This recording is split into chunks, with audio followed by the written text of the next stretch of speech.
I'll never forget the morning 6 excavators lined up outside my grandfather's barn like hungry metal beasts. Karen Piton, our HOA president, stood at the front of the convoy with a clipboard and that infuriating smirk she wore whenever she thought she'd won.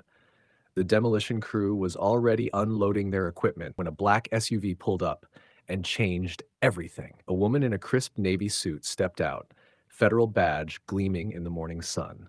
Karen's face went from triumphant to terrified in about 3 seconds flat. That's when she learned that sometimes heritage wheat and 100-year-old barns have more power than any homeowners association could ever dream of.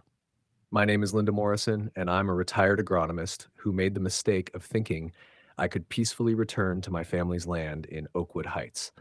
After 30 years working with the USDA on crop preservation programs, I decided to restore my grandfather's property and revive the heirloom wheat strain he'd cultivated since the 1940s. The old red barn had been in our family for 4 generations, and though it needed some work, its bones were solid. What I hadn't realized was that the surrounding area had been swallowed up by a homeowners association while I was away, and they had very specific ideas about what belonged in their perfect suburban paradise. The trouble started 3 weeks after I'd finished the barn restoration and planted my first test plots of Grandpa Morrison's wheat. I was measuring soil moisture levels when Karen marched up my driveway in her power suit and designer heels, looking like she was heading into corporate battle rather than a conversation between neighbors. She introduced herself with a tone that suggested she was doing me a tremendous favor just by acknowledging my existence. Her first words after the introduction were about how my barn was an eyesore that violated Section 12.44 of the aesthetic guidelines. When I pointed out that the barn predated the HOA by 60 years, she waved her hand dismissively and said with a condescending smile that grandfather clauses didn't apply to agricultural structures in a residential zone. Over the next month, the violations piled up faster than autumn leaves. According to Karen and her board of equally zealous enforcers, my wheat attracted pests, though she couldn't name a single one when pressed. The barn's traditional red color clashed with the approved earth tone palette. My antique farming equipment displayed near the entrance was deemed commercial signage. Each violation came with escalating fines, starting at $200 and quickly climbing to $500 per infraction.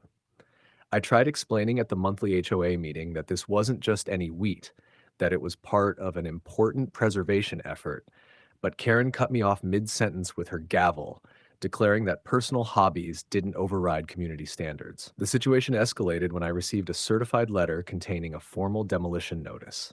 The HOA board had voted unanimously to declare my barn a public nuisance and gave me 30 days to remove it voluntarily or face forced demolition at my expense. The letter signed with Karen's elaborate signature estimated the cost at $40,000, which would be added to my property assessment if I failed to comply. That night, I sat in my grandfather's old rocking chair inside the barn, running my fingers over the worn wooden beams, and decided it was time to play my ace. I composed several emails to my former colleagues at various agricultural agencies, attached some photos of the barn and the heritage wheat, and hit send. What Karen didn't know, because she'd never let me finish a sentence, was that Grandpa Morrison's wheat wasn't just some backyard hobby. 3 years before I retired, I'd successfully registered it with a national plant germplasm system as a protected heritage variety.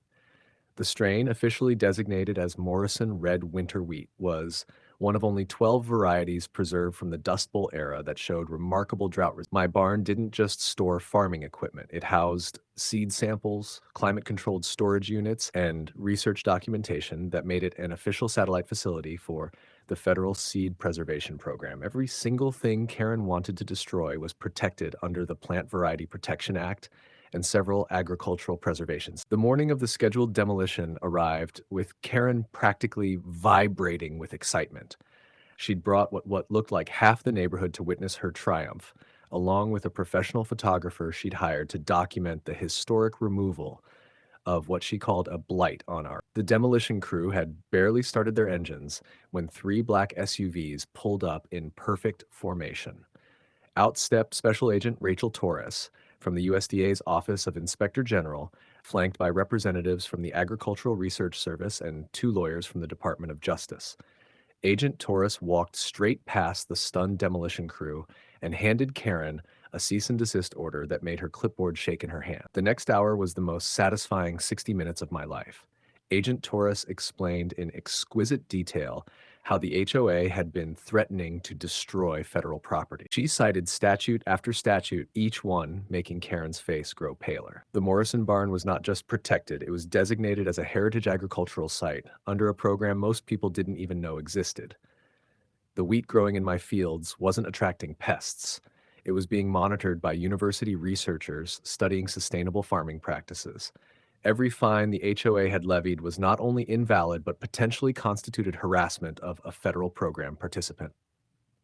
When Karen tried to stammer that she hadn't known, Agent Torres pulled out copies of the 3 certified letters I'd sent to the HOA board explaining everything, all of which had been signed for, but apparently never read past the subject line.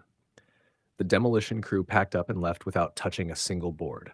The crowd of neighbors who'd come to watch the spectacle started asking questions, and for the first time, they heard the full story. Several admitted they'd wondered about the unusual wheat variety and had actually been interested in learning more. Tom Harrison, who lived 3 houses down, revealed he was a chef at a high-end restaurant downtown and had been looking for heritage grains exactly like mine. By the time Agent Torres finished her explanation and warning about federal charges for interfering with agricultural preservation sites, Karen looked like she'd aged 10 years in 10 minutes.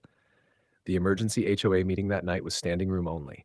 Word had spread through social media, and one local news station had already run a segment titled, "Suburb Tries to Bulldo." Karen sat at the board table, her usual commanding presence replaced by something that looked remarkably like fear. The board's lawyer, hastily summoned from his evening plans, explained the potential liability the HOA faced. We weren't talking about simple fines anymore. Attempting to destroy a federally protected agricultural site carried penalties up to $250,000 and potential criminal charges. The HOA's insurance company had already called to express their concerns about coverage if the board continued pursuing action against my property. One by one, the board members tried to distance themselves from the debacle. Marcus Hartley claimed he'd always had reservations about the demolition. Janet Cooper insisted she'd only voted yes because she'd been assured it was legal.